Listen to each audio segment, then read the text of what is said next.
haven't podcasted in a while. But it's one of our ethos is every time we get together, we sit down and talk some shit. Because people like the Greg and Greg show. It's mandatory.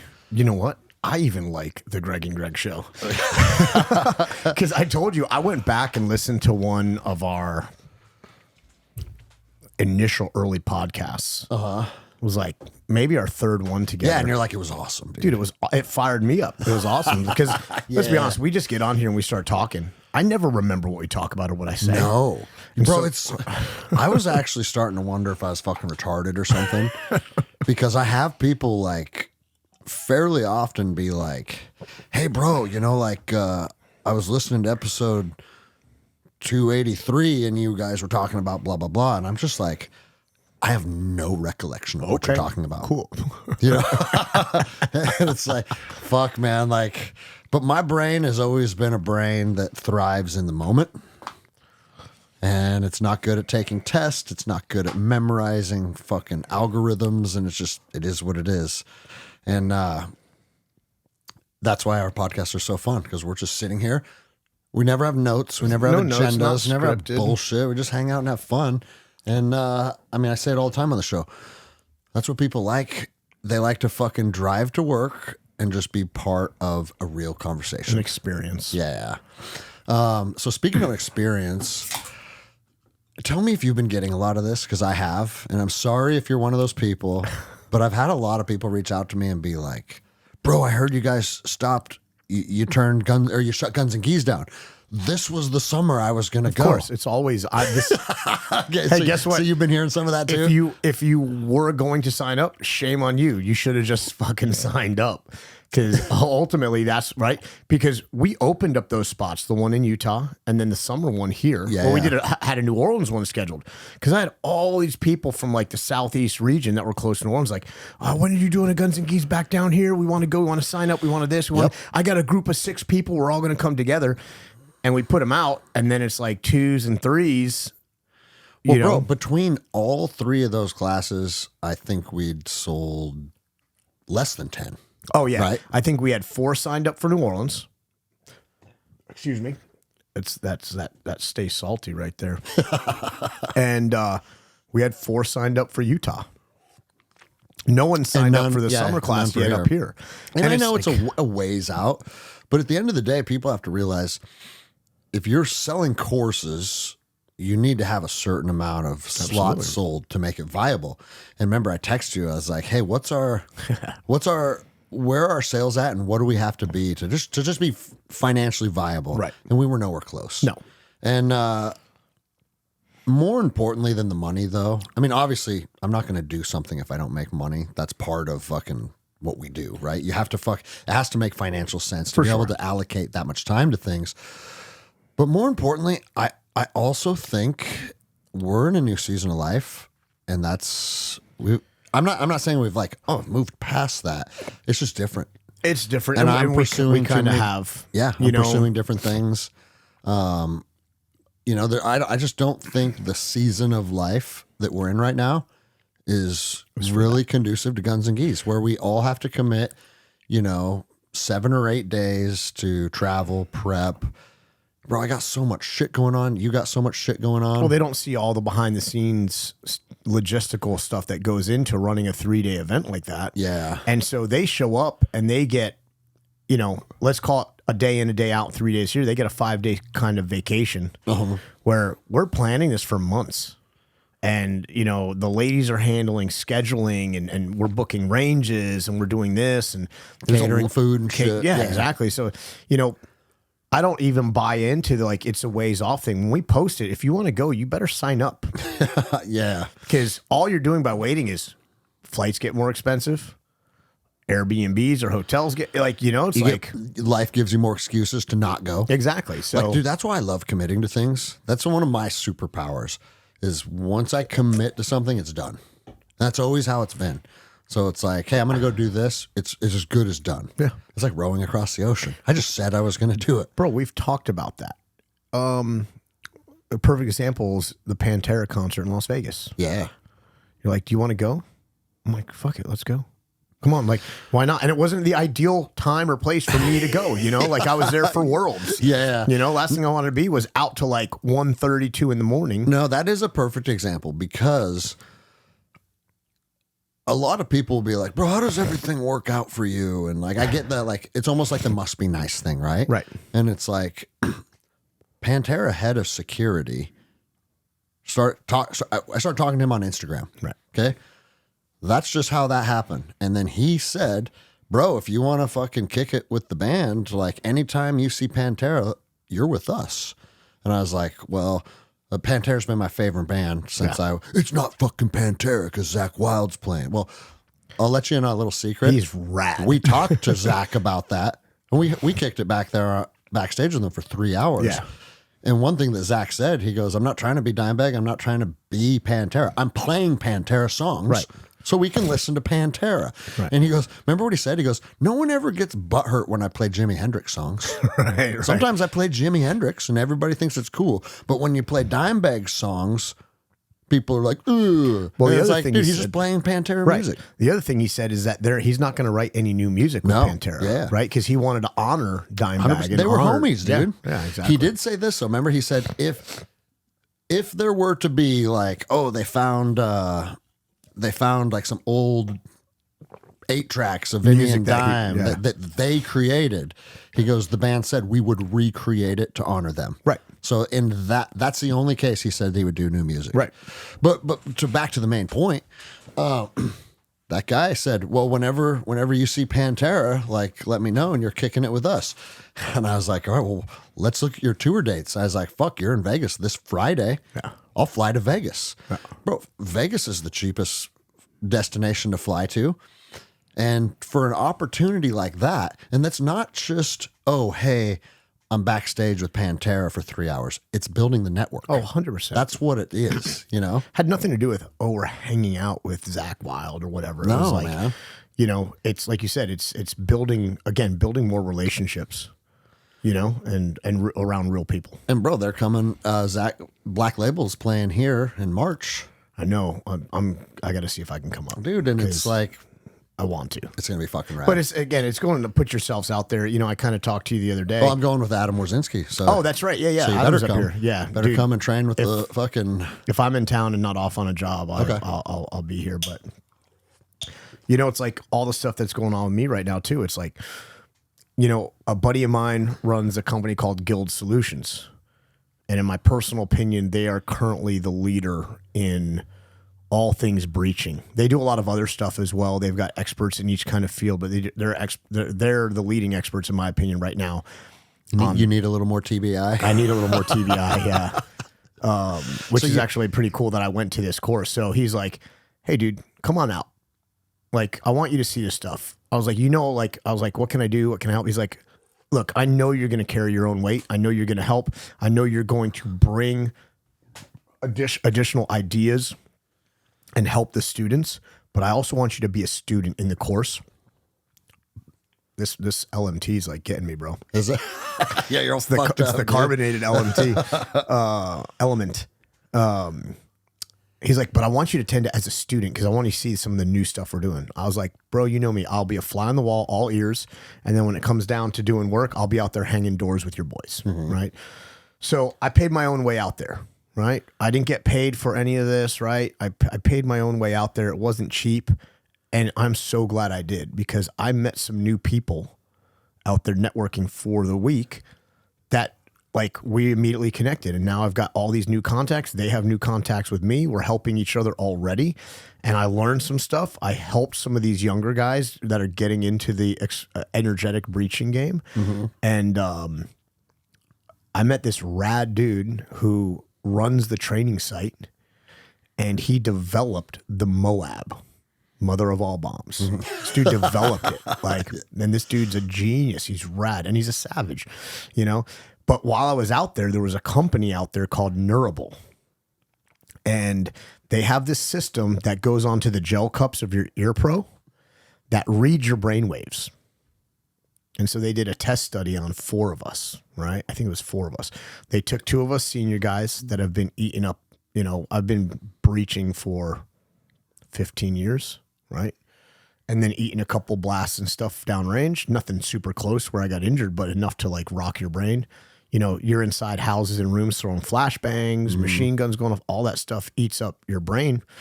And they did a baseline day one where you put these things on and you enter a battery of questions and they scan all your brainwave activity shit. And then right before we go out, they do a quick little battery on you. You go out, you clack a bunch of charges, you come right back in, you sit back down. And by day, like the afternoon of day 2, they're like, whoa. They're like, you're basically retarded now. Yeah, yeah, you know? They're like, you were super highly cognitive initially. It was like, we're seeing a massive decline. Bro, I mean, isn't that some shit that the war on terror, or just the whole GWAT, like in both active duty and contractors, everybody is coming back with PTS. Everybody, right? You can't not. And you know, you also, I don't have PTSD, whatever. Like, there's levels of it. No, I know. But what I'm saying is there's a good chance that the majority of it might not even be combat related. No, for sure. You know, like sitting next to Carl Gustavs, like you said, throwing flashbangs, fucking flex linears, just always being around those fucking massive explosions. Oh, well, and that's what they've learned. You know, like a lot of what we categorize as PTSD is living with extremely high amounts of cortisol, working reverse schedules, going out all night and hitting targets. Yeah, fucked sleep. Right? Yeah, fuck sleep. Because then what do? Do we sleep all day? No, we drink fucking, what are they, wild tigers? Like, what was all that shit? The Rippets. The Rippets, yeah. The Rippets, right? The little cans of Rippet. And we're going to the gym and then we're training and we're working up for next cycle. So we get a few hours of sleep. And then we're looking for a Wookiee monster. You know, exactly. So it's like all that stuff, all that blast over pressure that we're eating. Dude, Carl Gustavs, that's one of the worst things for us. You know, and dude, you've done expendexes before. No, bro. It's like, hey, we got all these rounds we got to get rid of. Bro, I've literally, the true story I've told on the podcast plenty of times, pallets of frags. You think throwing a grenade sounds fun? Throw 1,000 of them. You know, or smokes too. Wait, did you bring 1,000 grenades with you into combat? Yeah. Sorry, no. We're not going there. Yeah, I didn't have 50 grenades in a backpack. I had 1,000 to just expend. Yeah, just get rid of them. Just get rid of them. Yeah. Because they're like, what is the fucking, it's not just the military, it's the federal government as a whole. Because the same shit happened in the Marshal Service where it's like, we have this much of a budget for our fiscal year for training and equipment, and if we don't use it, we don't get it much. We get less next year. Use it. You should get. Imagine if you ran your bank account like that. Oh, dude, it's ridiculous. Hey, babe, it's the new year. We still have money. Gotta spend it all. Let's go buy a fucking car, and then I understand that they're completely out of touch with reality, and it might not. You know, you zoom in on the microcosm. It's like, this is a Ranger team leader expending 10,000 rounds of 7.62, right? But then you times that by 1 million for every agency, every unit, and it's like, well, there's probably where a lot of our money's going. Right, yeah, it's absurd, the waste. The waste is crazy. But and sometimes it's fun. I mean, I'm not going to lie. Sometimes it's fun. But throwing 1,000 of anything is not fun at all. No. Like, I remember, like, we had a whole pallet of smokes, and it's just, pull the pin, throw. Get rid of these smokes. Yeah. Like, That's when you make friends with the EOD guys and go, boys, just wrap this pallet with a couple fucking blocks of C4 and just get rid of it for us, please. Like we'll trade you some really nice whiskey or something for it, you know? Like, just get rid of it because that sucks. But at the good old days where whiskey in Iraq in 04, 05 was worth its weight in gold. Yeah. You could go into any talk. And be like, dude, we even got like fucking ComSec and shit, you know? Oh, dude, it's crazy. crazy. I mean, we're all fucking Americans, so I mean, it makes sense too. Right. But a lot of drug deals were done. Massively. Not literal, well, maybe. Well, alcohol. Yeah. Alcohol and steroids. Yeah, alcohol. What, do you make steroids? Yes. Ooh, yeah. Everybody in Iraq was shooting steroids. They're all buying it right down there in the local market. Yep. Well, here's the thing. It's like, you want to be a fucking super athlete, and you also think you're going to die. Yeah. So who gives a fuck? So who gives a fuck? Right. And it's like, everybody wants to be like, well, steroids are cheating and steroids are on it. I'm in war. Yeah, I'm not a pro athlete. There's no cheating. Yeah, I'm not playing for the NFL. I was so juiced. My traps were to my ears. And you know what, dude? I don't fucking have any shame in it. No. And did it take years off my life? I guess we'll find out. But The bad ones. not the, I mean, fuck, bro. I'm 45 and you're what, 47 now? Yeah. And we're still doing pretty good by comparison. Yeah, I'd say so. Look at the other 45 and 47-year-olds we're around. Yeah. You know? Well, not the ones we're around. Well, we're around some savages.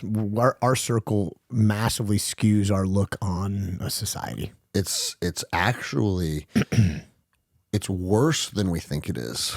Because when I get reminded of what real society is, because we literally just wrapped up practice, 30 minutes ago. Yeah. And there's probably 45 people here today. Yeah. Pretty good class. Big class, yeah. And that's our snapshot of society. Yeah, which is so skewed. Every once in a while, I think we need to go eat at like a one of these buffets, like Sizzler or something, and just go in Golden Corral. Golden Corral, the Golden Corral effect. Yeah, we need to go. Bro, I wish you would have said that. We'd have went this trip. I don't want to eat at Golden Corral. I want to do this experiment. I want to do this experiment just to see what's going on. It'll bring us back to reality. It'll make us so angry. So, bro, I watched and then we podcast. I watched a fucking meme, or not a meme, a reel of this big fat black chick in Golden Corral.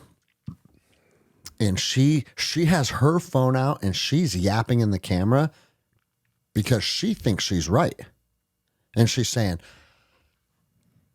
I just came in here for dinner and I left and I took some of my food with me and they said, you got to pay for that. I already paid to be here. And they said, you got to pay for that too if you take it. What the fuck they talking about? And I'm like, everybody's brain that even works on a fucking third grade level understands why buffets don't let you have takeout. Right.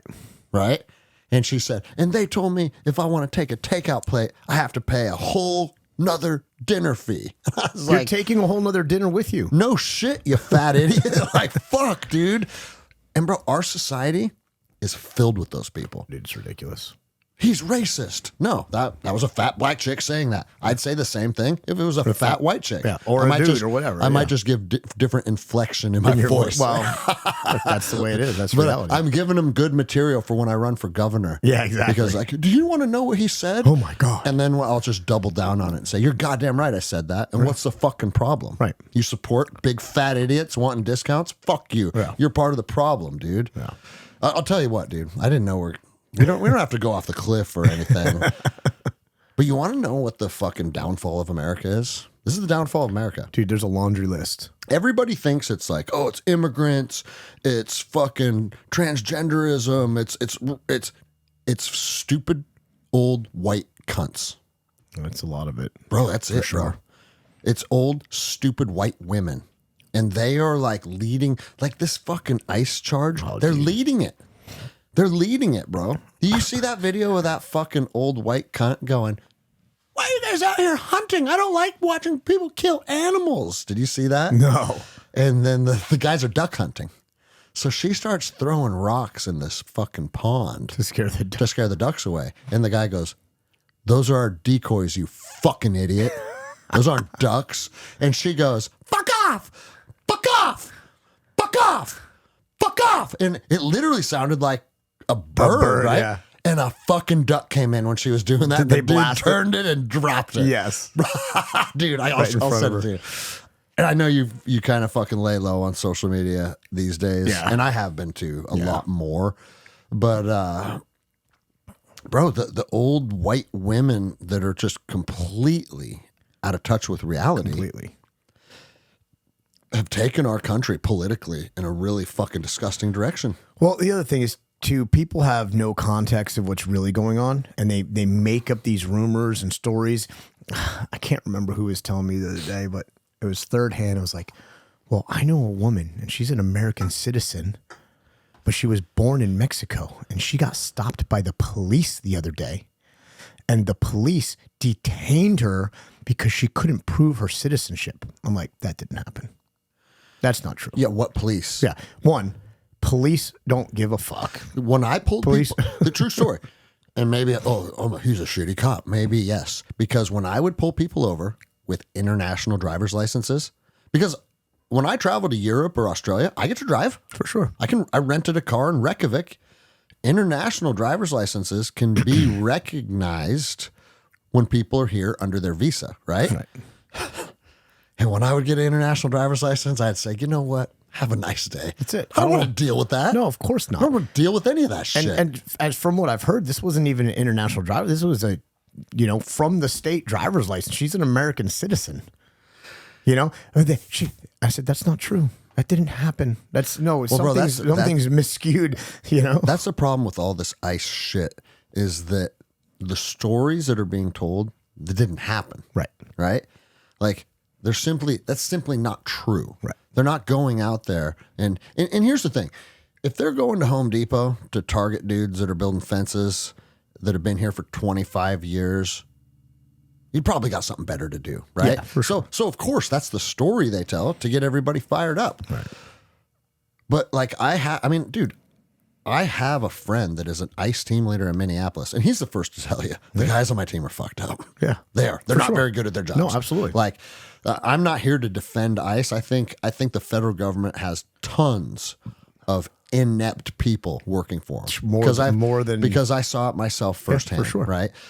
But just because they're inept people doesn't mean they're shitty people. Right. And it also doesn't mean that they're the Gestapo and there's this big fucking agenda. The agenda is very simple. Trying to get rid of people that are here illegally. Yeah. Bro, this is what I think's going on. Do you remember when all the fraud was being like highlighted? What was everybody saying online? I'm not going to fucking pay taxes anymore. Somalia fraud Yeah. stuff? Yeah. They're like, dude, if all of Should I just donate to the Somalian thing? I'm not going to pay taxes. Yeah. Dude, if all of our tax money gets squandered, I'm not going to fucking pay anymore. And the I'm not paying taxes movement was gaining fucking steam, bro. And it needs to. That's what needs No, to. that's what it needs to. And the government's fucking terrified of that. So shortly after the I'm not paying tax movement started fucking like getting some steam behind it, we're back to chaos in the streets. Yeah. And it's like, Yeah. No, and I'm not saying that those agents purposefully killed those people to create chaos. I'm just simply saying they put a bunch of people in the pressure cooker, and then violence is an inevitable outcome. You know what's going to happen, right? It's going to explode. And that's what I don't understand. These fucking people are like, Renee Good was an innocent woman. And it's like, Renee Good went and interjected herself into violence with armed men. Do I think that was a shoot that I would have taken? No, I don't. I'm the first to say, like, I'm not protecting this guy. But you know why I haven't been shot by armed agents is because I'm not going and interjecting myself and causing conflict with armed agents. Right. Now, they come to my fucking house for some bullshit. Let's go. Right. Different story, right?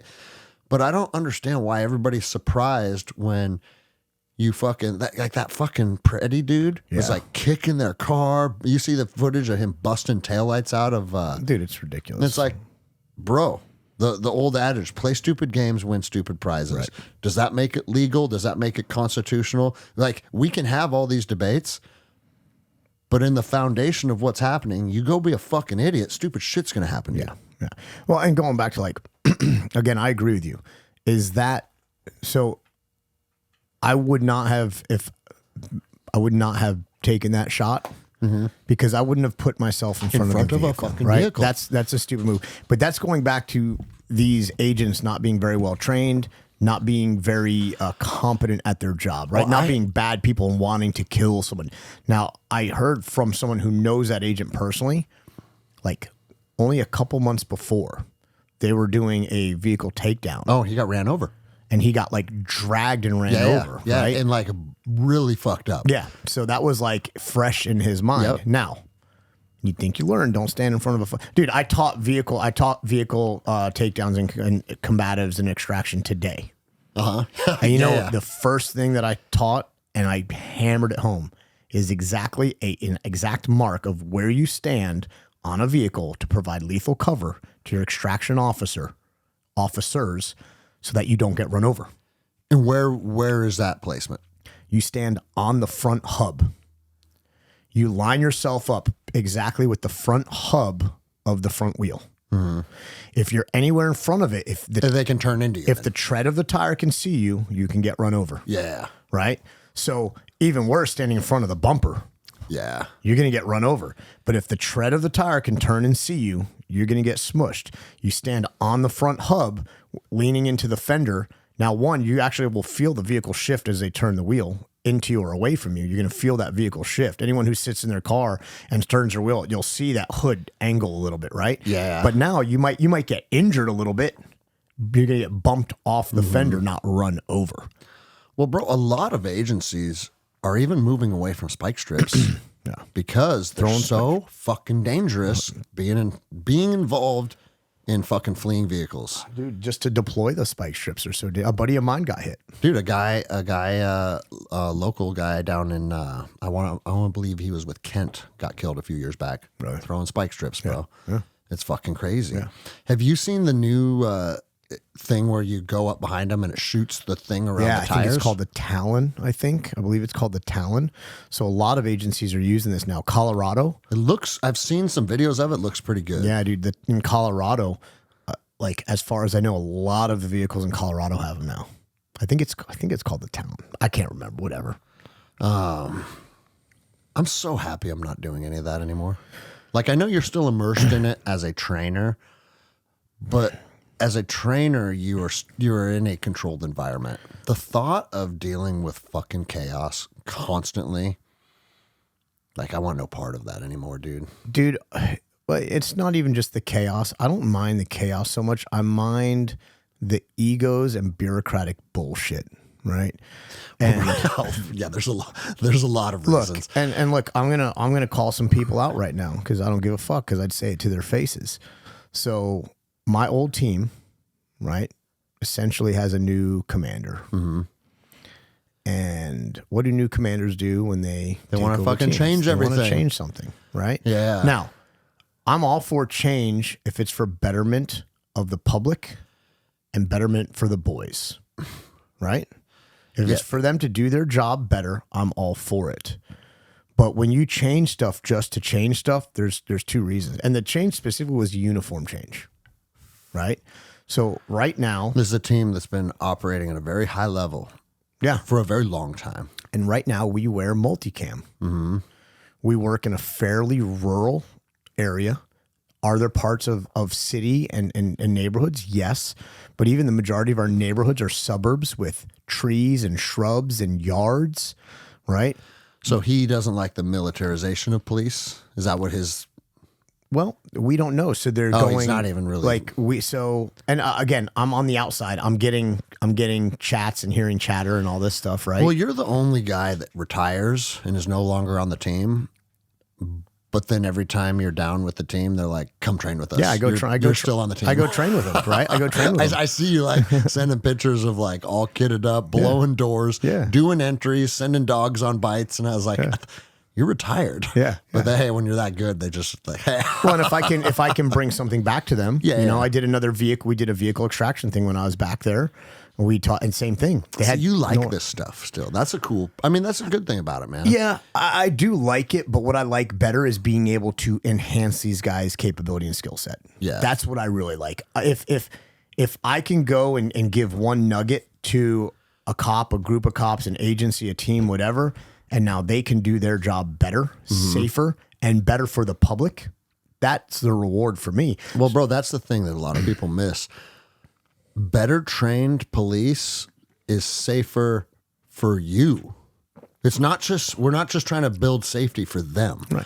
Like better tactics, better jiu-jitsu, better competence, better fitness. Both sides are safer. 100%. Absolutely. If they can do their job better, it's better for the public. I mean, bro, like in all these crazy protests, they don't know anything about grappling. They don't know anything. Nothing. And it's a shame. It's insane, dude. It's a shame. It really is. And, you know, the culture is changing a little bit, but not nearly enough. Not nearly enough, you know?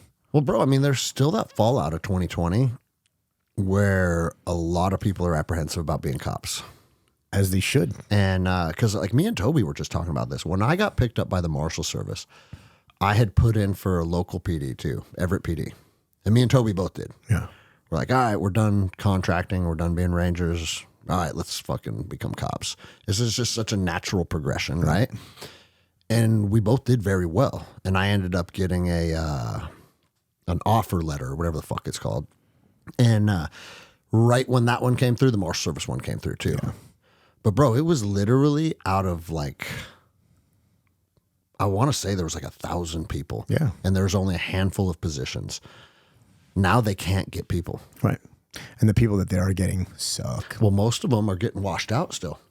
Like a good buddy of mine is with the sheriff's office here. And he's like, bro, like not only does nobody want to be a sheriff anymore, but the few that do, most of them can't hack it anymore.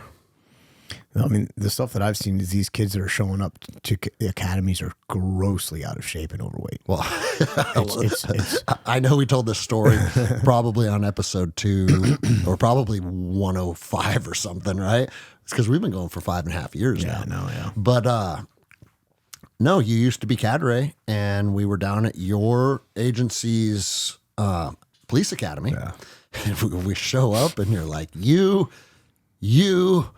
and you come over here. And here's all the fat guys. And you're like, did you find out that you were going to have your academy starting yesterday? And they didn't know what you meant at first. I think I said, you guys are fat and out of shape.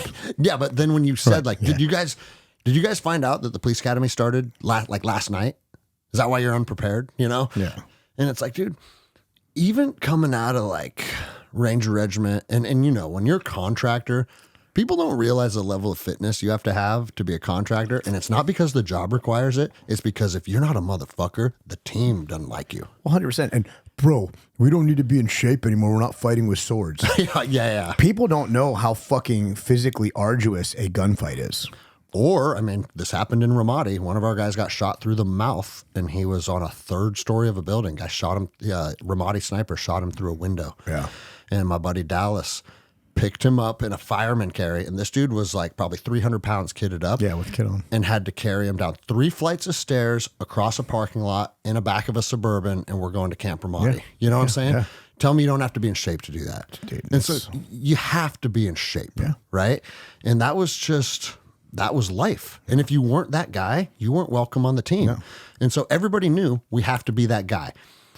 And so then when I got an invitation to the U.S. Marshals Academy, bro, I was nervous. No, you're like, dude, I better show up a stud. Dude, I did. And I was like, I was running hard every single day. I was doing all the stuff. In our first exercise session, I'm not exaggerating, I want to say 60% of the class fell out. Yeah. And I was like, dude, if I fall out of a run, I'm not a great runner. When I'm in shape, I'm a pretty good runner, but I was never an elite runner. Right. And so there was a part of me that's like, man, if these guys are a bunch of gazelles, it ain't Ranger Regiment, bro. That's what I thought. Well, of course. That's what I thought. I was expecting Ranger Regiment because when I'm running with my squad in Ranger Regiment, it was hard, bro. It was always hard for me because those dudes if you're not running a sub 13 2-mile, you're a piece of shit. Oh yeah. That's like if you're not under that, you're a piece of shit, dude. And so it's like, and I got there and I shouldn't say nobody. There's always a handful of guys that take their fitness very serious, but the majority of guys in the feds, they didn't care. No. And then I got to the district, same thing. And that's why like good guys are so drawn to like SRT or SWAT, because when I got on the SRT team, bro, the SRT tryout was 3 laps around a track with full kit and body armor. Yeah. But at the conclusion of each lap, you had to hit an obstacle course. And bro, to this day, you know those really gnarly sessions where you get Fran lung is what the CrossFitters call it? Yeah. It's actually, what it is, it's called exercise-induced pulmonary edema. Right. Because your blood is trying to oxygenate tissue so fast that some of the red blood cells can actually push through your alveoli, and then you taste it in your mouth. Yeah. It's the worst I ever had it. Really? Yeah. And I was like, okay, this is where I belong. These are the motherfuckers. Yeah. And they were, bro. They were the motherfuckers. I've always said if Los Angeles SRT was a full-time position, I would probably still be a deputy to this day. Yeah. Those dudes were hard. Those dudes were smart. And they were motivated to get better. Yeah. But outside of that, nobody, bro. We should all as humans, I don't care what your career is, we should be striving for excellence daily. And when you do that, life actually becomes enjoyable. Yeah. It becomes easier. Who would have thought? I know, right? What discipline equals freedom. Jocko fucking coined that term. And it's so true. But it's the truth. And it's so simple. The truth, yeah. You know? Yeah. Because that's what it is, discipline. Do you think I want to go to the gym every day?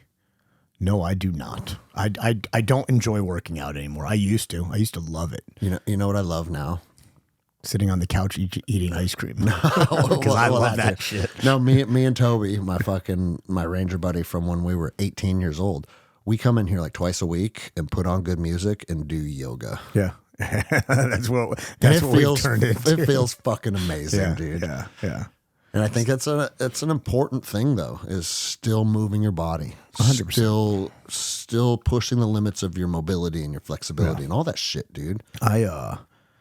I follow a guy, I think I don't know how to pronounce his last name exactly, but it's Judd Leinhard. I don't know if I'm familiar. On Instagram. Dude's a stud. Dude's our age. Looks like the juggernaut. Dude's jacked. But he's on TRT. Probably, and good for him. He should be, right? But the dude he's jacked and super strong, but he's got elite athlete level mobility and explosiveness still. So I've taken a bunch of things from him, and I get on the turf in the gym, and how I warm up, I do skipping exercises. Yes. And I skip and I hop and I jump and I look like an idiot. But guess what? It works. Well, bro, if you watch like a real strength and conditioning coach who's like training NFL athletes, right?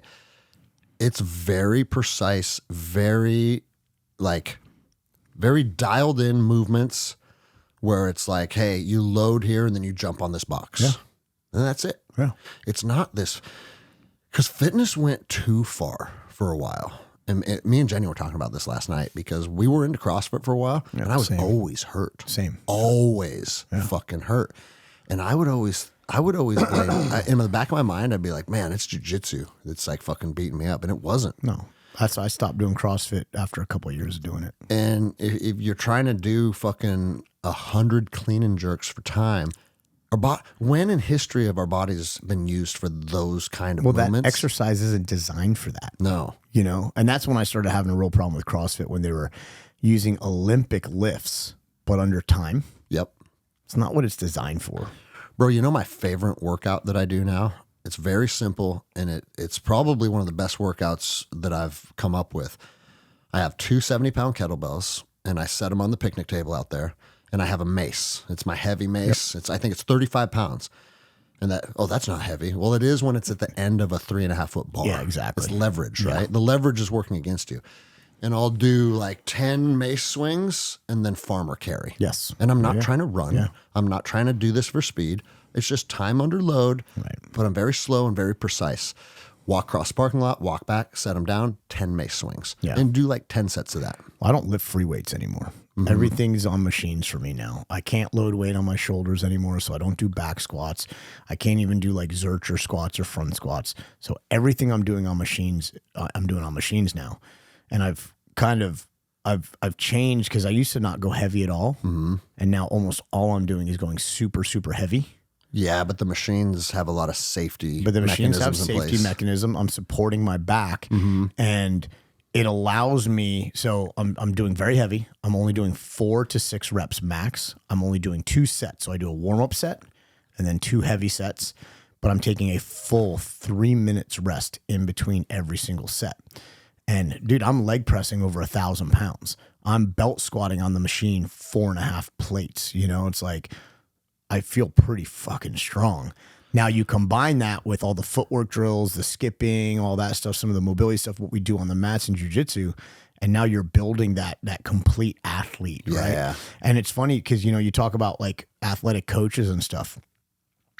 It blows my mind all the time. I'll see an athletic dude come in to try jiu-jitsu. Their shit don't work very well. And he just keeps falling over. Yeah. And he keeps falling over and he keeps falling over. I'm like, dude, move your feet. Move your feet so you don't fall. Just like catch your balance, you know. But people don't know how to move their bodies, how to move their feet in a quick, fast, highly athletic, You'll see, I'll teach a takedown. The guys stay on your feet, chase them down, end up on knee on belly. And what are they all doing when they're doing the takedown? They're falling over with their partner. Yeah. You know? I just bought one of these. And bro, everybody should go online right now and buy this. It's called a Gibbon board. Gibbon. And it's literally like the size of a snowboard. Yeah, I saw it sitting out there. And is it like a slackline board? It's a slackline, bro. Oh, that's cool. That's a 3-foot slackline. Okay. And Jenny got it for me for Christmas because she knows I'm geeking out on mobility. Yeah. And part of, like, I'm glad you brought that up because one of the most important parts of mobility is balance. Can you do a pistol? If you can't do a pistol, you need to work your balance. Yeah, for sure. So she bought me this for Christmas. And when I got on that thing, and I think I'm like a pretty good athlete. Wobbling. Bro, I could only stay balancing on it for maybe 3 seconds. Yeah. Fall down. I did 58 seconds. Yeah, nice. A couple nights ago. Yeah. And I got that thing over Christmas. Yeah. You know? Yeah. And then you watch guys sling slack lines over fucking like canyons. Dude, wild. And do backflips on them. It's wild. like, fuck, dude. Yeah, you need to be in Cirque du Soleil, bro. Yeah. You know? Another thing that I want to get good at is shoulder mobility. And I'm doing a ton of stuff with parallettes. Oh, yeah, heck yeah. Did you see those I saw today? them, yeah. Those just came in today because I've had a little set. Yeah. I built a set over when all the schools and shut down were shit years ago for the flu. Right? Yeah. For a different strain of the flu. You mean for the PSYOP control test run? Yeah, dude. Ridiculous. I built a set out of PVC for me and the kids. And it's one of my favorite pictures of all time, dude. It's me in the backyard. I've got one roll of mat rolled out, and I got the parallettes on there, and I got little Gemma, and she was tiny.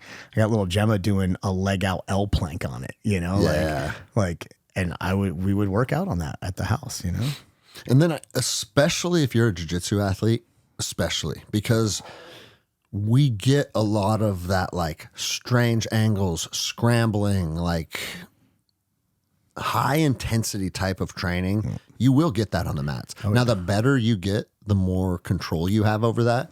And thank God we're black belts now. Yeah. Because part of becoming a black belt is you can dictate the pace. And there's plenty of times I slow it down. It's like, you're going to fight at my pace. Dude, I'm going to fuck you up slowly. Yeah. I was talking to Will tonight because he was kind of bringing that up. And I was like, man, there are days where literally my only goal, my win is to stay as lazy as possible. And I'll go in the mat and go, I'm only going to breathe through my nose. I'm not going to open my mouth. I don't even want to drip a bead of sweat off my forehead. I'm going to roll with everybody. And I'm going to be so lazy. And you know when I do that? My jiu-jitsu is on fire. I fuck everybody up. The less, I don't know what this is, but it's like the less expectations you have on yourself, the better you are. Yeah. Dude, it's like the other night because I'm preparing for the row, I'm not rolling live. But every once in a while I got to get one in because I'm just starving for fucking mat time. So I told the guys, I said, tonight I'm just going to let you, I want to start with you on my back and I'm just going to defend chokes for 6 minutes. If I can escape, then I'm going to escape and then we're going to reset. Yeah. Because now I'm working in a very controlled portion of the role. You're not going to get hurt doing that. You're not going to post or this or that. And Anthony is like, I forget what he said, but he's like, bro, I don't know how you wore my ass out when I was the one on your back. Could you just nice and slow, putting pressure on them. Yeah. Like walking your feet. So like they're bearing your weight on their diaphragm and you're still honing all those little details, but it's in a fairly controlled role. Yeah, absolutely. I mean, we got a new guy.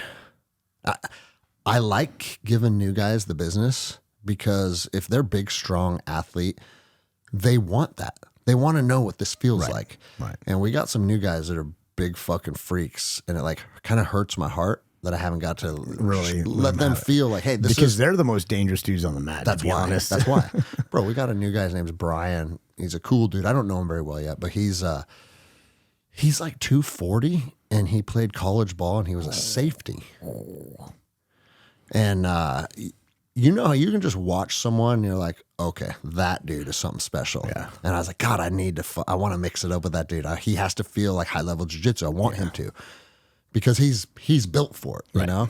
But I was like, oh, that's an ACL just waiting to rupture. Dude. Yeah, for real. Hey, and that's the realization of us in our stage of life too. Yeah. You know, it really is. And I gotta pick and choose my roles. I gotta pick when I'm gonna train, because there's a lot of days where I'm like, I want to roll today, but I'm gonna hurt myself. Yeah. Like I'm gonna end up injured, you know, if I go. So An important part of being head professor is still grinding with the guys. 100%. Because when you grind with your team, what you show them is we're equals. Right. And we're doing this together.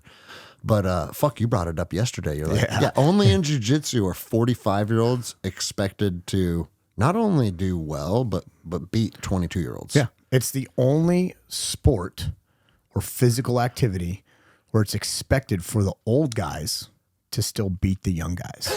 Yeah. Like, how did we get there? Like, it's ridiculous, you know? And it's like, I was telling you, like, one of my wrestlers, right? We call him Big Will.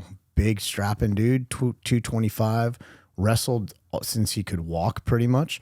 He's a white belt in my academy. Dude, that gives that dude, I got to give him everything. Yeah. Now, if I play some really technical sport jiu-jitsu, can I beat him? Yeah. And I can beat him, period.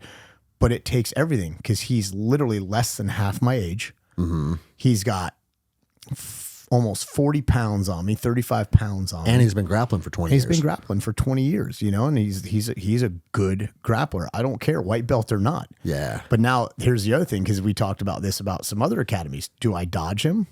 Absolutely not. No. Yeah. I want that. When I'm feeling good, I want that round. And usually, because I know he's a really good wrestler, we just wrestle for 5 minutes. Mm-hmm. You know, we just wrestle for 5 minutes. And look, has he taken me down? Yeah, he has. You know, that's life. Bro, me and Dan were just talking about this because he's my top black belt, who's just a fucking freak savage. It's just something different, bro. Yeah. But him and I have been like the top dogs for a decade now. And it's like that window is rapidly closing.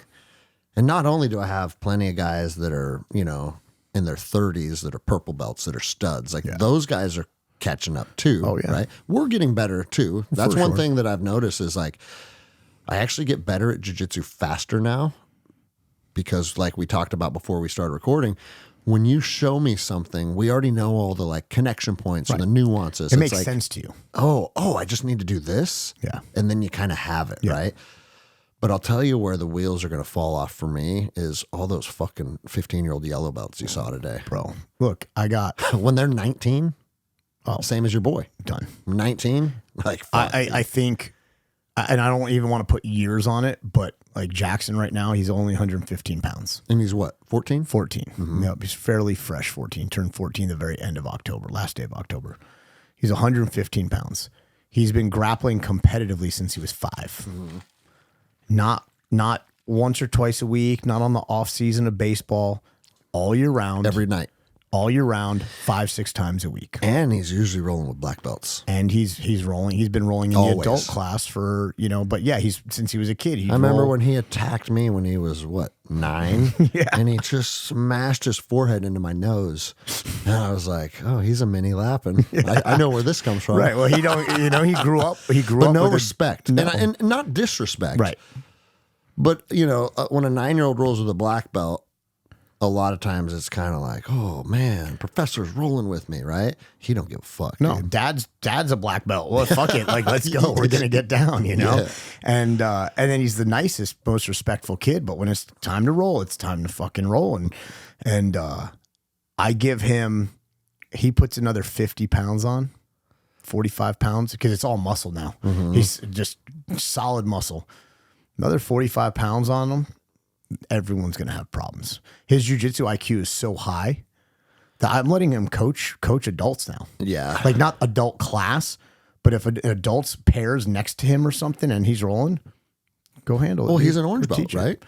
He is orange and black. He's about to get his green and white. Okay. Because green is black belt, bro. Green's black belt, dude. I mean, he's been grappling as if an adult grappled as much as he did for 9+ years.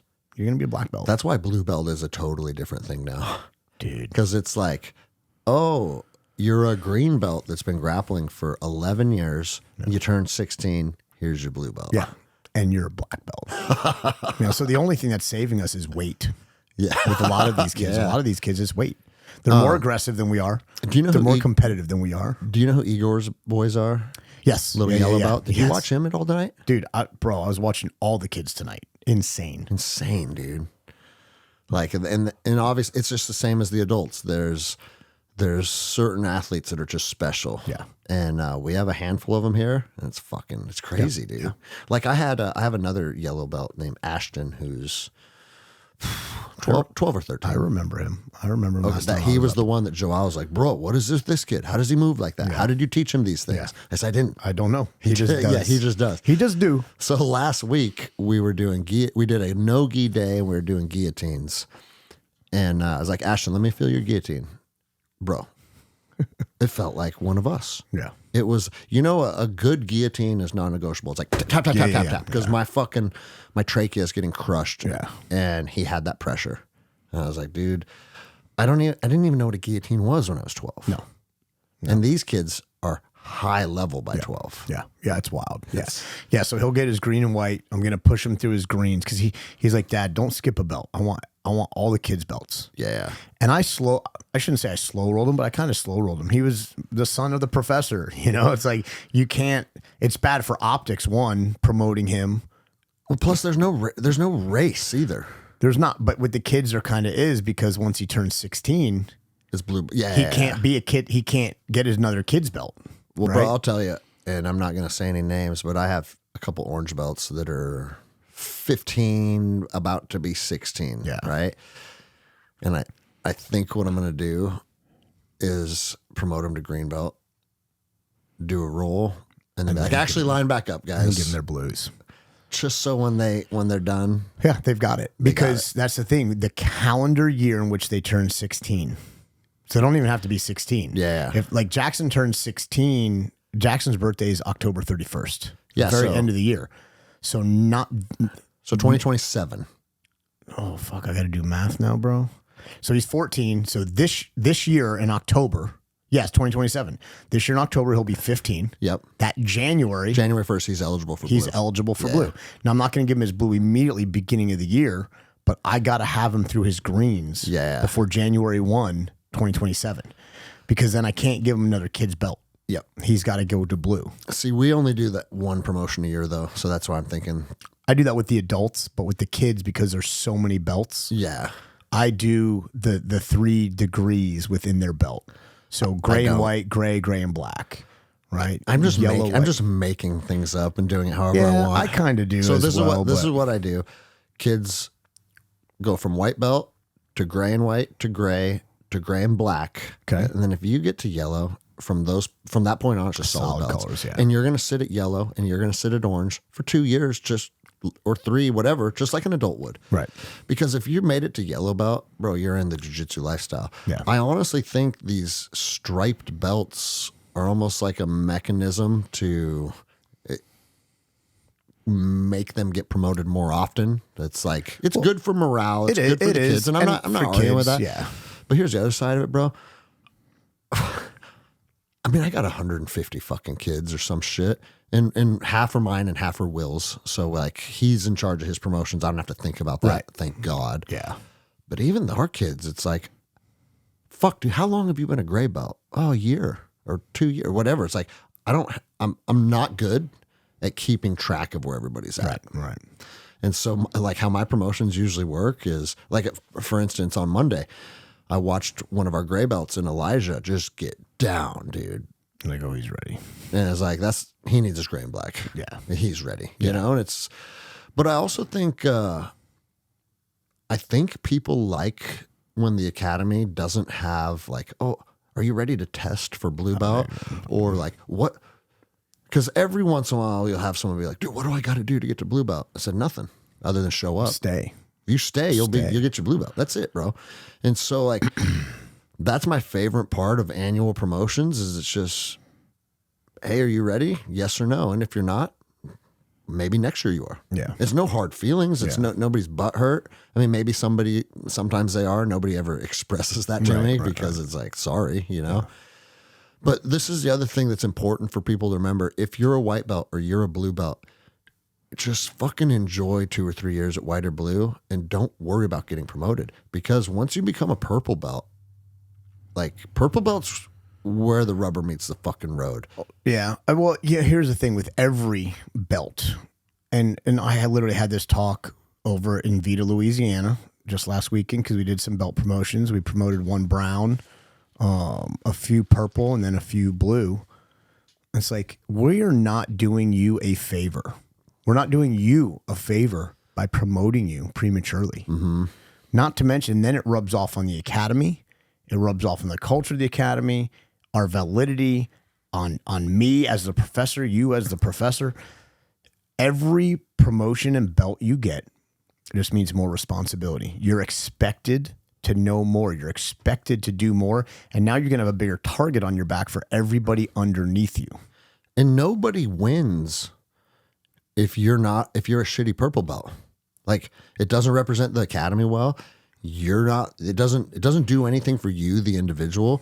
Like, I mean, a perfect example. One of my blue belts visited a gym last week on the East Coast, and he beat all their blue belts, all their purple belts, and then he fucking beat their black belt. He made the black belt quit. Made him quit. And here's the thing, and it was Anthony. I'll just say, it's not a fucking secret, but here's the thing. Anthony in our mat room is a blue belt. He's tough. He's down. He brings good energy. He's a great teammate, but like, he fits in the pack at blue belt. And to have an academy where a visiting blue belt can come and like run shop on everybody, it's not because your guys' jiu-jitsu sucks. It's because you are fucking obviously just churning out fucking belts, dude. Right. It's and maybe their jiu-jitsu sucks too. Yeah. There's definitely part of that. You know, we talked about this though, as far as like a lot of hobbyist jiu-jitsu practitioners come up through the ranks at a hobbyist gym under a hobbyist. And look, I say hobbyist. I'm a hobbyist. Yeah. I'm a hobbyist black belt. You're a hobbyist black belt. I think we're a little more though because we're academy owners. Well, even beyond that, but then it forces you to be.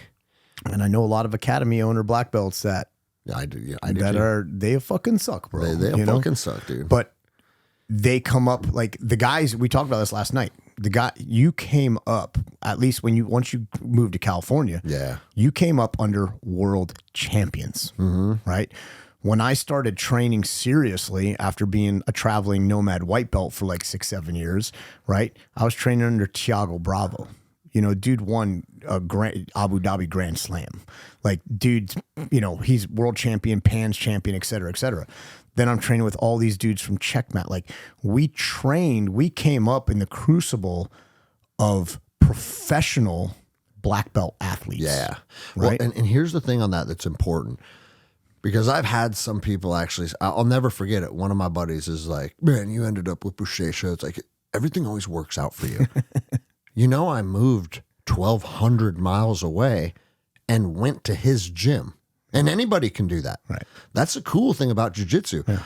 And then when Boucher became the world champ and he shut his academy down, I was like, well, I can't step away from that level of jiu-jitsu. Right. And he'd already introduced me to Lucas Leitch and and Joao and all those guys, right? So I was literally driving 50 miles a night to practice. Yeah. Now, some people say that's not, and that's after working 10 hours a day too, with fucking babies at home, but bro, with a wife. Things just happen to you. Yeah, man. things just happen to me, bro. I worked in Los Angeles. For those of you that are familiar with the geography, I worked in Los Angeles. I lived in Lake Elsinore, which is down by Temecula, and my gym was in Huntington Beach. Right? Like, I would leave work downtown LA, right next to Union Station, drive down to Huntington. And dude, we wouldn't get done with class until it's like here, 8 p.m. Yeah. And then I'd have an hour drive home. And bro, I remember I was telling Jenny at the time, I said, I am connected in this fucking team of guys that have jiu-jitsu. I've never fucking felt anywhere in my life, dude. I have to prioritize this. And she's like, no, I know you do. I support you. Yeah. And so it's like, I get people all the time. They're like, I don't have a good academy near me. And every once in a while, like they'll send me their fucking, and it's like Nebraska. It's like all right, fair enough. okay, fuck, you don't, right? But for most of you guys, just know having a place that's okay versus a place that's great, it might require a little more commitment from you. And if you're serious about jiu-jitsu, like fucking Zach, purple belt Zach, he moved. He was coming from Seattle to train with us. Yeah. And then he's like, I have to be with these guys. Yeah. And he fucking moved to Lake Stevens. Yeah. So it's like, what is it worth to you? Well, what jiu-jitsu will be worth to you if you pour into it is literally everything. Yeah. Because it will build the network. It'll align you with the right people, and it will start you on a path where your lifestyle now is about excellence. Well, and that was, you said that perfectly, because it's beyond, well, I have better jiu-jitsu now because I'm a better academy. But we kind of talked about the other day, it was like pricing our courses at a high level, because what do you get? You get actually better quality people, more higher performers, right? Yep. More functioning, highly functioning individuals. You go to an academy that's got hard jiu-jitsu with a professor that really knows their shit. You're going to be around more dedicated, more committed, and higher functioning people, which then pours in the rest of your life. I've got students in Utah that drive 40, 45, 50 minutes and pass 4 or 5 academies to come down and train with me. Yeah. And look, that's their decision. But selfishly or arrogantly, whatever you want to call it, we have the best jiu-jitsu in Utah. Mm-hmm. Yeah, you already know that. We do. We have the best jiu-jitsu in Utah. And in my opinion, we have the best culture too. And you want to know what's cool? Once you become a standout academy, the other great academies, they're not your rivals. No. They're like, because we got a good academy here in Everett called Cascade. Yeah. And the dudes out of Cascade are studs. Yeah. They're known to be studs. Yeah. We cross-train all the time with those guys. Well, same. We cross-train with 4 academies that are right near us. 4 academies that are right near us.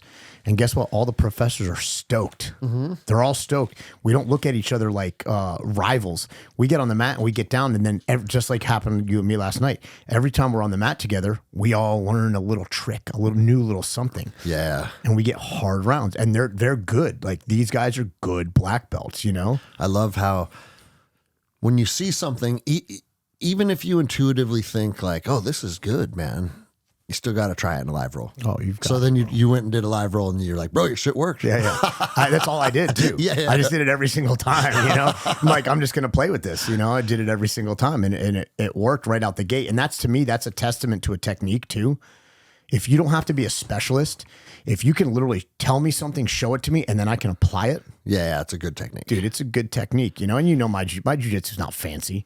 I'm not doing anything fancy or flashy. My jiu-jitsu is very old school, fundamental. It's funny. Like, I sometimes call myself a one-trick pony, and I'm not saying that to be self-deprecating, but here's the reality of it: is it's like I may be doing a version of a butterfly sweep and a version of an arm bar. Like, that's typically what my rounds look like. Or I've fallen in love with mother's milk too lately. Yeah. But it's not fancy to watch. But bro, there's so many nuances. Little tiny deal. Well, just the little tiny connections and the pressure. And just like you said yesterday, rolling the wrist so the blade is in the notch of the deltoid. And I've been doing shoulder crunch sweeps for 20 years, right? But you said point your elbow up, and it's like, okay, the elbow goes up. Oh, the hand comes down, and it tightens everything up. Dude, it's gnarly too. And it's just one more little thing. And when you start to stack all those little things, it's like, sure, I may be doing a technique that looks and sounds relatively simple. I butterfly sweep you and I armbar you. But there's a million little nuances that are happening, and that's when people are like, dude, what the fuck was that? Right. I knew what you were going to do, and I couldn't stop it. Yeah. And for me, like, in the same thing, what do I always tell students? Guys, I have blue belt jiu-jitsu. I do. And again, that's not being self-deprecating, because my game right now, like my main go-to game, what I play, I was doing at blue belt. Mm-hmm. I got my purple belt. I was like, oh, I need to kind of learn all this other stuff. So I went out on the wild at purple belt, and I was doing all this fancy sport guards and the lapel and the squid and the worm and then this and then that. I got my brown belt and I was like, all right, fuck all that shit. Yeah. A brown belt, I went back to my A game of all the stuff that I was doing at blue belt, started honing it, sharpening it, won a ton of IBJJF stuff, beat the #1 guy in the division, subbed him in a minute 40. And then I got my black belt and was like, I got to remember how to teach my students all that other dumb shit, but I don't do any of it. I don't do any of it. And I'm always very transparent with my students. I'm like, we have to realize, because I tell the young guys, you guys should go fight a little bit too, because jiu-jitsu is an aspect of fighting. For sure. 100%. It's not fighting. It's an aspect of fighting. Now, can you fuck up a lot of people with jiu-jitsu? Of course you can. Sure. It works. But when I'm teaching things, it's I'm just very upfront. I'm like, hey, this hub is built around the game, the sport of jiu-jitsu. Right. Yep. And just know that that's what this is. And then there's other stuff that's based around taking people's fucking lives and fucking neon belly and smashing their fucking face in. And I think it's important for people to know the difference. There's always been a part of me that wants to do one class a week that's combat jiu-jitsu, but I don't think it's good for culture. So what I tell the guys, that if you want to fight, we have a good relationship with the local MMA gyms. Yeah. Just cross-train. I've started on some Saturdays having certain people, you got to get vetted and cleared for it. But I've been telling people, if you want to start striking, go buy some 7-ounce MMA gloves, the big ones, right? And once I know they can control their emotions, control their strikes, we've been adding some strikes into our rounds. We're in the gi still. We're in the gi because you can kind of somewhat make grips with those MMA gloves on, and we're doing some striking. Yeah. And it was so funny. I haven't done striking in years. Do I know how to strike? Yes. But I'm sloppy, dude. My feet feel like they're in concrete. My timing's off. My range is off. But I can. Well, bro, striking's like any aspect of fighting. You want to be you have to be so consistent with it. Oh, dude, it's perishable like anything else. But I had so many years of striking. I'm still a motherfucker. And it's funny because the very, very first time I did it with my buddy Hunter, my brown belt Hunter, who's awesome, massively intelligent, and a savage. But didn't ever has really, really good jiu-jitsu, never really delved into the other stuff. And so we're playing around and I'm letting him just swing at me and I'm just moving, slipping, and whap, whap, whap. And I'll just tap him on the forehead like 3 times. And we finish around and we're both gassed, right? I'm gassed too because striking is hard when you're a grappler. Yeah, it's a different type of cardio. 100%. You know? Yeah. And he's gassed too. And he literally announced, hey, just so you guys know, don't ever actually fight Greg. Because he could have literally taken my soul anytime he wanted, you know? No, it's interesting how cardiovascular fitness is so specific. Oh, dude. Just like if a boxer came to a jiu-jitsu class, he'd be fucking gassed. Yeah. And vice versa. If I try to do a round with a boxer, I'd be smoked. You know? But it always comes down to one thing, and this is what I always tell people. Boxing is an agreement. Boxing is an agreement between 2 people to stand at a range where we can hit each other. And we're trying to find angles, but we're still at that range. Because every boxing match after a good combo, what happens? They clench up. Yeah. And then the referee has to separate them. And now that's jiu-jitsu. Now we're grappling. Yeah, now we're grappling. So for striking, a lot of Thai clench work is grappling. Absolutely. That's what it is. And they're doing foot sweeps, double collar ties, Muay Thai clench, and a foot sweep. Bro, me and Dan were just talking about this, and because I think I told you I've been kind of geeking out on the Dagestani stuff. Yes. Right. Yeah. The Dagestani stuff, because you said we're agreeing to box, right? Right. A lot of jiu-jitsu is a gentleman's agreement too. Yeah, it is. It's always like, it's kind of weird to roll with someone who doesn't know anything because they're unpredictable. Yeah, but I'm not just saying like how the techniques marry up, but there's a huge percentage of guard work where I could stand up in base and run away. Yeah. I don't know. Think about like, I mean, half guard, you're almost in a technical stand-up, right? So have you ever played around with this shit? Because Dan has his guys do this where it's like, hey, just stand up, bro. Just stand up. Well, a lot of times you can just wrestle up. That's what I'm saying. And we joke about the saying just stand up because it's like, hey, it's jiu-jitsu. Just stand up and then you're not doing jiu-jitsu. If someone just wants to wrestle up, you better know how to fucking control their hips, bro. Well, 100%. And that's the Dagestani stuff. Yeah. And you want to know what's crazy? the sport of jiu-jitsu actually rewards passing. Of course. And passing makes it easier for guys to wrestle up. Yeah. So if you look at how the Dagestanis control people, a lot of times they take the legs out of the fight with, if you watch Khabib, he'll triangle his legs over your knees and keep your feet off the ground. Yeah. And if you can't plant your feet on the ground, you can never build a base. That's right. If you can't build a base, you can't stand up. So he just locks your legs in. I don't care about passing your guard. I'm just going to isolate your legs and then beat the fuck out of you. Yeah, 100%. And Islam Makhachev, same thing. You watch how he controls people. They're not looking for the guard pass to knee on belly or to mount. They're looking to prevent you from being able to build a base. Yeah. And Craig Jones released on BJJ Fanatics, and I bought it. It's really good, and that the whole thing is just about controlling the hips. And bro, like, have you ever heard of a Turk? No. So a Turk Paul, our Ukrainian wrestler Paul, put you in a Turk. It feels like your knee's gonna blow apart, dude. And it's literally like, you know how you do a grapevine from mount? Yeah. Right. So grapevine from mount, just transition to the side and do that to one leg. Okay. And I was So it's like almost inverted lockdown. Yes, right. And so I was watching the Craig Jones thing on the Turk, and me and Jake were just drilling it back and forth. And he's like, "No, I can get out here. I don't feel pressure.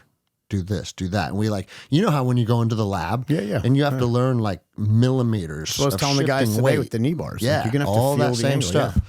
And then Paul goes, "Oh, bro, I've been doing Turks my whole life. Feel this, dude." And I was like, it almost makes you want to tap. Yeah. And so it's like, there's a whole other world out there. For sure. There's so many techniques and nuances. And, you know, I agree that I think a lot of jiu-jitsu and a lot of schools, a lot of practitioners, they're playing the game, right? And I always tell my students, like, what we do on the mat with our team, what we do out on the concrete for fighting self-defense, and then what we do on the mat with a scoreboard and referee, it's all the same ingredients. We're just making the meals differently, right? Because there are things that I would do on the street to someone in self-defense or in a fight that I would never do to my students here because I'm going to fucking hurt them bad. Because I don't want to blind my students. Right? But now when I'm prepping for a tournament, I'm changing my mindset for the game. Yeah. Because when we're in the gym with our teammates, we're rolling, we're figuring stuff out, we're in the lab, we're trying new techniques. I might let them get to a position to see if I can work out of it. I may be trying something new to see if they can defend it. And I hate the term keep it playful, but we're having fun and we're learning, we're growing together. Yeah. Right? Like we're going hard. We're going hard. But I always articulate it like this. In the gym, you can go 95% savage. Yes.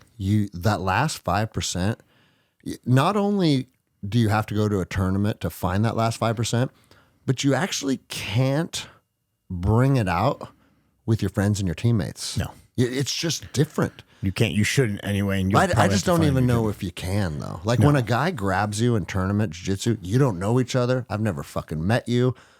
Like, I don't hate you. I'm not mad. I'm not one of those guys, oh, fuck you. You know what I mean? But I entered this to win. I entered it to win. And the game we're playing is I'm trying to hurt you. If you quit, you won't get hurt. Right. But if you don't, you're going to get hurt. Yeah. Well, I was telling some of the guys on the mat tonight, you know, and you know how I kind of explain the safety hazard of what we were teaching tonight. Right. In my last super fight, I did that. Everything that I taught tonight, I did in my last super fight, and I destroyed the dude's knee. Destroyed it. Yeah.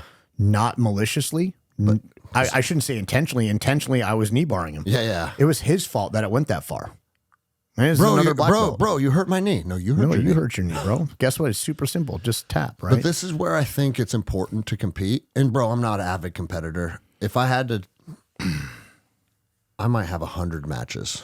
That sounds like a lot, but it's not. It's not. No, it's not in 20 years, right? I'm probably somewhere around. You know, it's not a ton of matches, right. and plenty of those I got fucked up too. Of course, I've lost a lot. I've lost more than I've won.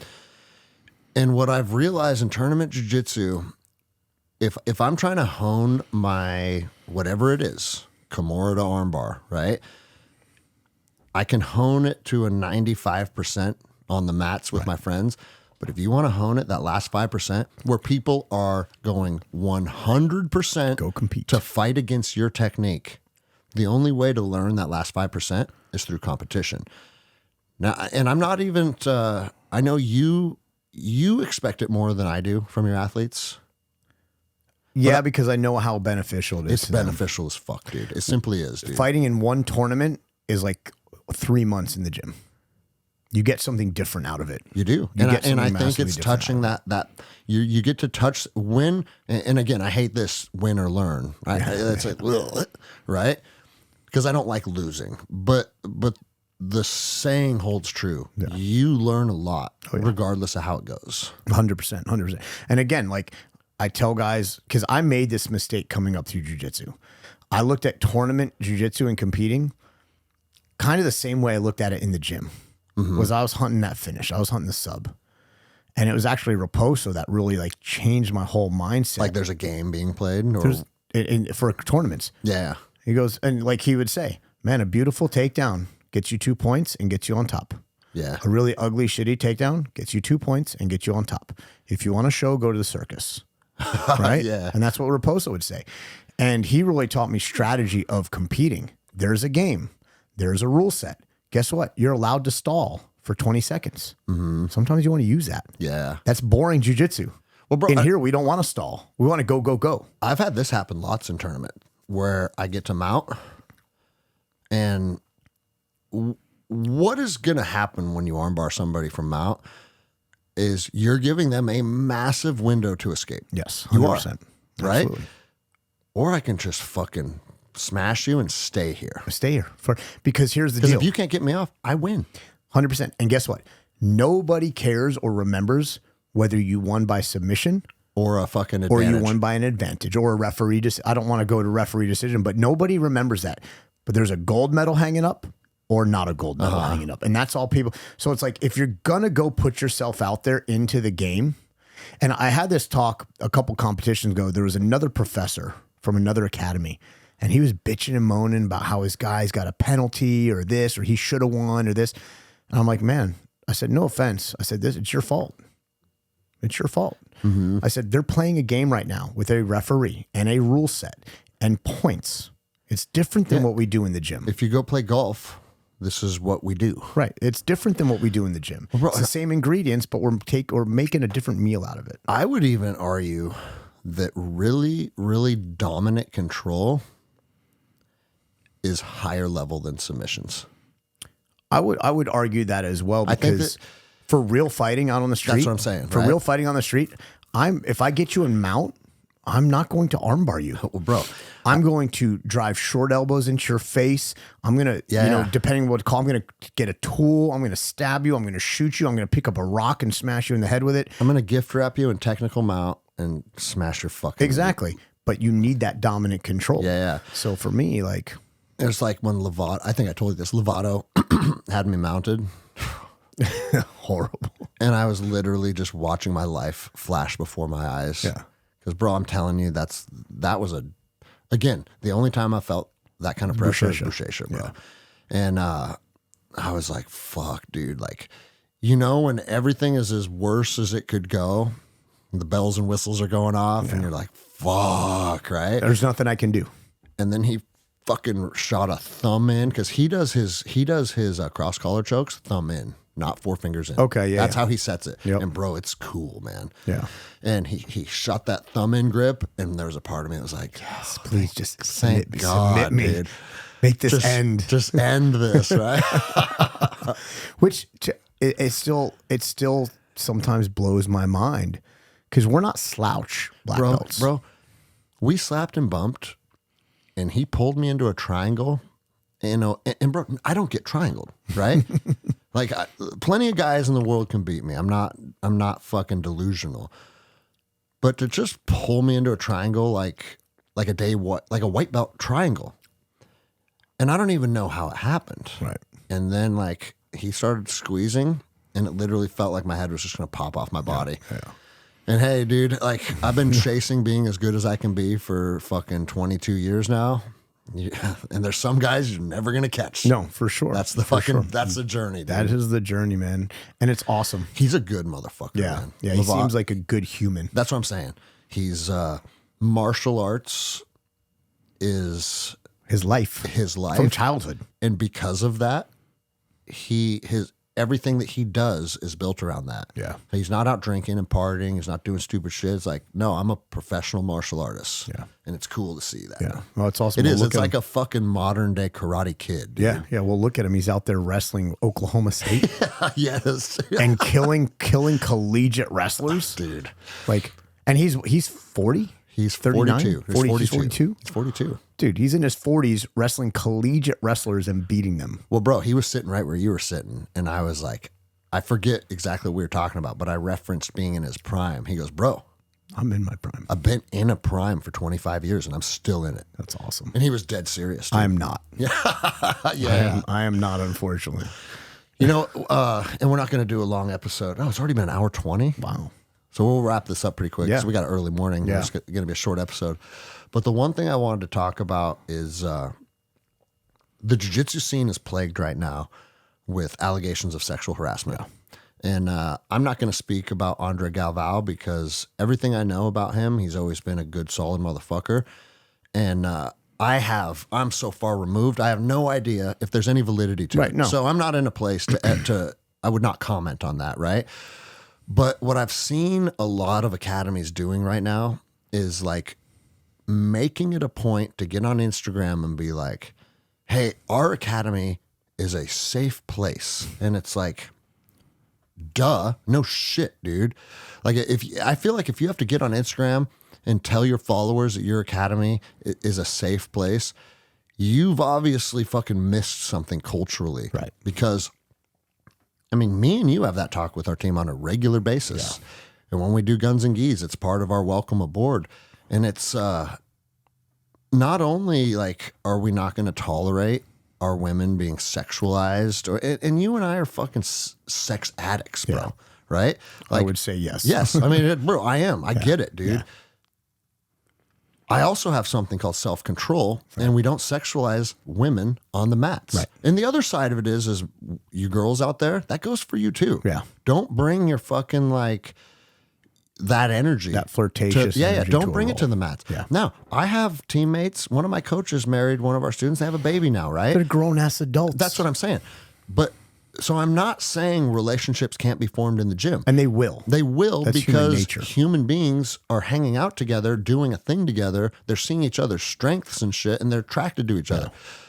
But be cognizant that the gym is not the place to spark that flirtatiousness, because there's plenty of girls that aren't here for that. Right. And if you make... And guys that aren't here for 100%, that either, right? And so keep that shit off the fucking mats. And if you make our women feel uncomfortable, you're fucking out of here. Oh, yeah. If you make them feel uncomfortable, I've kicked a dude out for making a woman feel uncomfortable. Did he do anything that would rise to a legal threshold of sexual harassment? Probably not, but it doesn't matter. But here's the thing. If you make our girls feel uncomfortable, you're off the fucking team. If you do anything physical to our girls, I'll fucking kill you. Yeah. I'll take you out on the fucking... We're not doing jiu-jitsu anymore. You're going to be drug out in the parking lot and you're going to lose fucking teeth, dude. Yeah. That's how important it is. And when everybody knows that's the culture, nothing happens. Nothing fucking happens. And it's not because, oh, Greg, big dick in the house and he's threatening people. No.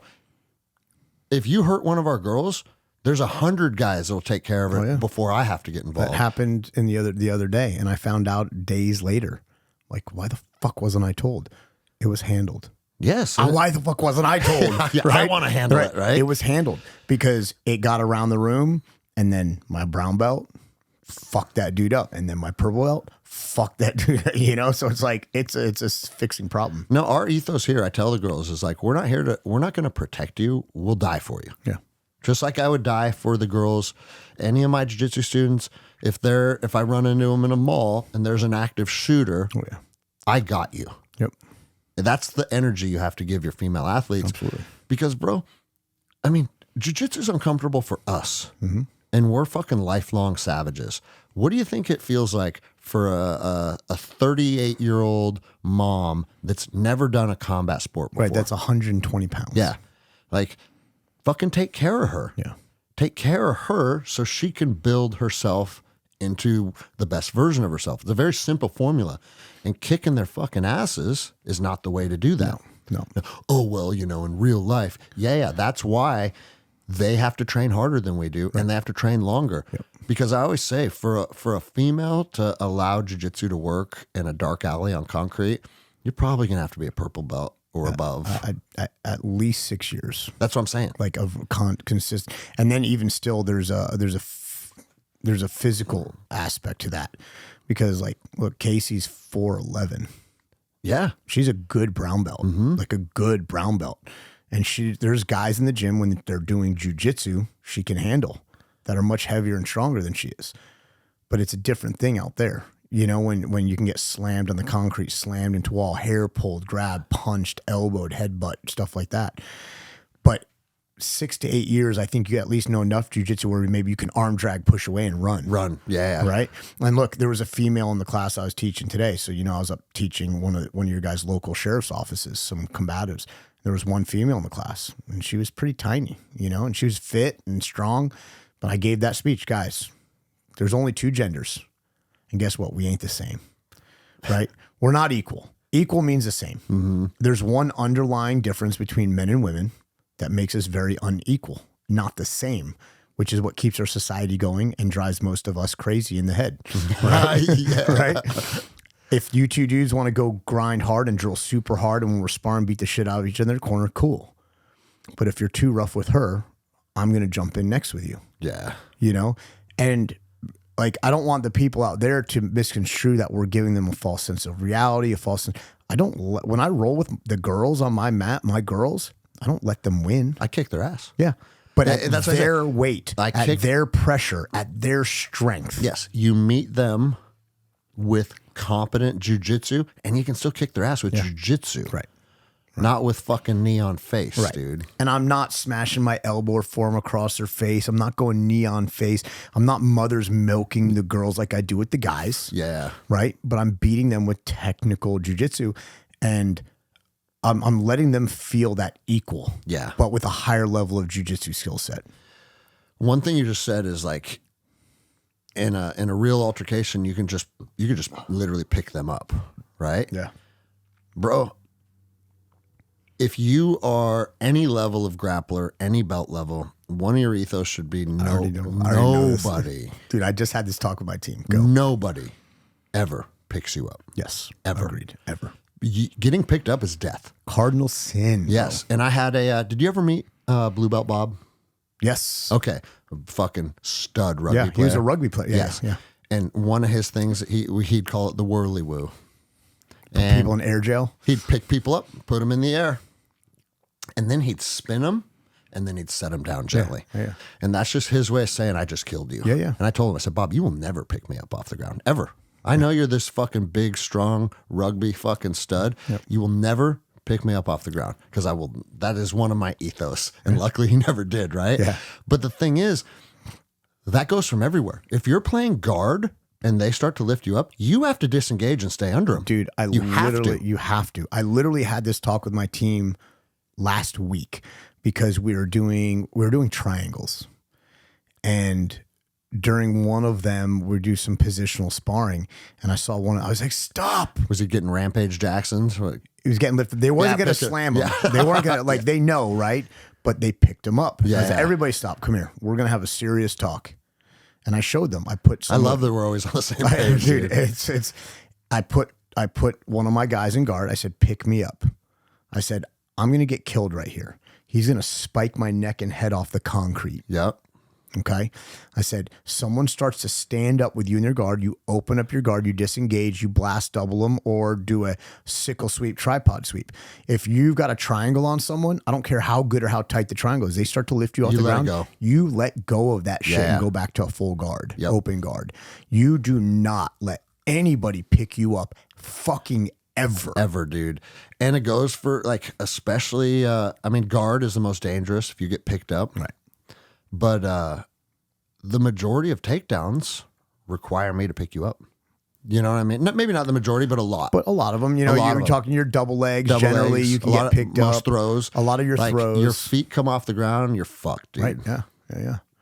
Well, like the one I was teaching tonight, they loved it. I was so happy. Because it's a fairly technical throw.